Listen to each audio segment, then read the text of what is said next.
আসসালামু আলাইকুম। আমি ডাক্তার নাজমুল। আজকে আপনাদের সাথে একটা রোগ সম্পর্কে আলোচনা করব। সেটা হচ্ছে গরুর পায়খানার সাথে, পাতলা পায়খানার সাথে রক্ত যাওয়া। এই বিষয়টা কেন হয় বা এই রোগটা হইলে কি কি লক্ষণ প্রকাশ পাইতে পারে, আমরা কিভাবে চিকিৎসা করব সেই বিষয়টা সম্পর্কে জানার চেষ্টা করব। এই সম্পর্কিত যদি আর কোনো কিছু জানার থাকে তাহলে কমেন্ট বক্সে জানাতে পারেন। আর আপনি চাইলেই খুব সহজে আমার সাথে যোগাযোগ করতে পারেন। মাত্র ৩০০ টাকার বিনিময়ে আপনি খুব ভালো একটা সেবা পাবেন বলেই আমি আশাবাদী। এবার তাহলে চলুন আমরা শুরু করি। প্রথমেই হচ্ছে জেনে নিব কেন সাধারণত এই রোগটা হয়। ক্লোস্ট্রিডিয়াম স্পেসিস সাধারণত এই রোগটা তৈরি করার জন্য দায়ী, যে হচ্ছে পাতলা পায়খানার সাথে রক্ত যাবে। এছাড়াও হঠাৎ করে যদি অতিরিক্ত দানাদার খাবার খায় তাহলেও সাধারণত এই রোগটা হতে দেখা যায়, খাবারে যদি একটা চেঞ্জ আনেন। আর ছাগলে আর ভেড়াতে সাধারণত এই রোগটা খুব বেশি পরিমাণেই হয়ে থাকে। এবার তাহলে চলুন জেনে নেওয়া যাক যে এই রোগটা হলে বা এন্টারোটক্সিমিয়া হলে সাধারণত আর কি কি লক্ষণ প্রকাশ পাবে। ওই পায়খানা পাতলা হবে এবং এটার সাথে রক্ত যাবে, এটা তো বলেই দিলাম। এটা ছাড়া আর কি কি লক্ষণ প্রকাশ পাবে?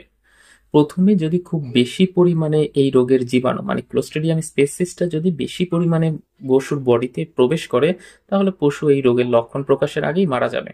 এছাড়াও যদি আস্তে আস্তে মানে খুব অল্প পরিমাণে প্রবেশ করে তাহলে প্রথমে দেখবেন গরুর শরীরে তাপমাত্রা বাড়বে না, বরঞ্চ কমে যাবে, এবং এই কমার জন্য আলটিমেটলি ওর বডিতে একটা কাঁপুনি দিবে, কাঁপুনির সৃষ্টি হবে।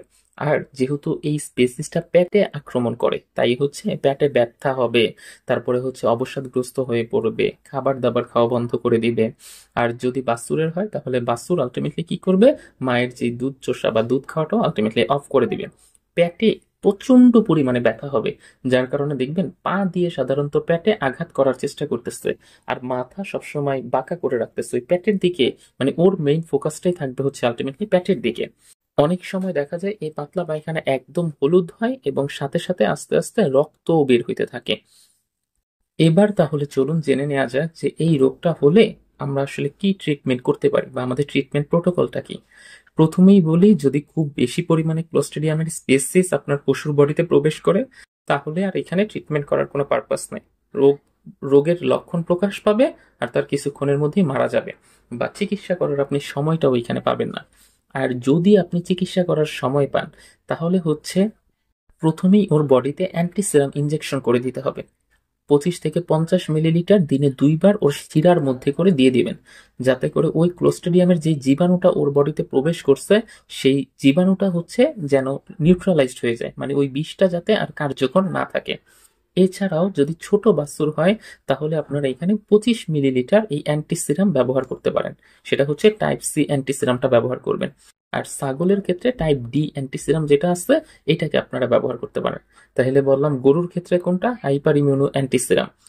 বাছুরের ক্ষেত্রে কোনটা, টাইপ সি অ্যান্টিসিরাম। আর ওইটাকে কি বললাম, ছাগলের ক্ষেত্রে হচ্ছে টাইপ ডি অ্যান্টিসিরাম দিনে 2 বার আলটিমেটলি ব্যবহার করবেন। তাহলে দেখবেন অনেকটা এটা ভালো হয়ে গেছে। এই অ্যান্টিসিরামই হচ্ছে কিন্তু এটার মূল ওষুধ। এছাড়াও আপনি চাইলে এখানে অ্যান্টিবায়োটিক ব্যবহার করতে পারেন, শুধু অ্যান্টিবায়োটিকে কাজ করে না। আমার অভিজ্ঞতা থেকে যেটা দেখা, অ্যান্টিবায়োটিকে শুধু কাজ করে না। আপনি চাইলে যে অ্যান্টিবায়োটিকটা ব্যবহার করবেন, যেহেতু পাতলা পায়খানা তাইলে জানেন তো পাতলা পায়খানার এখানে সালফার গ্রুপের অ্যান্টিবায়োটিকগুলো খুব ভালো কাজ করে। আপনি সালফাসোলভেট যেটা আছে এটা সাধারণত হচ্ছে 30 মিলিলিটারের বোতল, প্রথমে হচ্ছে 15 থেকে 30 মিলিলিটার 50 কেজির জন্য খাওয়াই দিবেন এই সালফাসোলভেট। আর সালফার ড্রাগগুলো তো পরবর্তীতে জানেন যে অর্ধেক ডোজে ব্যবহার করতে হয়।